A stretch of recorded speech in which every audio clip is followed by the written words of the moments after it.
Good morning mga ka-safe, and to all our followers all around the world. Thank you very much for watching my videos and tutorials. Okay guys, this morning time, let's talk about why crane accident happen. Crane accident happens often occur because of unsafe practices and lack of proper planning. What are those? Number one, overloading.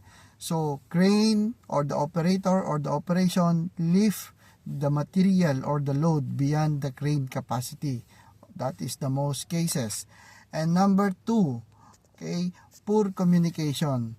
Some of the operators and signalman having misunderstanding to each other. That's why crane collapse or improper slinging are there and proper signal are there.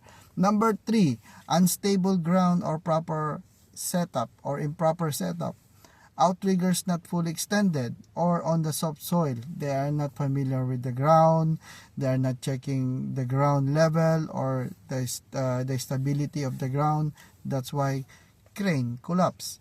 Lack of inspection and maintenance. Worn out cables, hydraulic leaks, or faulty brakes that leads to faulty of crane operation.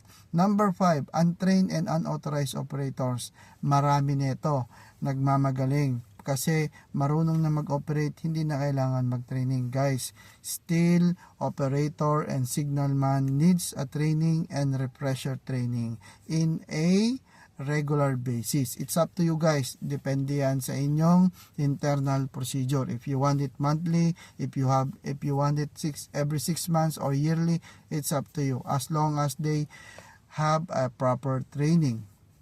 Okay guys, and every lift must be planned, inspected, and supervised. Remember, crane safety starts before the lift, not after the accident. And be proactive. Maraming salamat guys and have a safe day.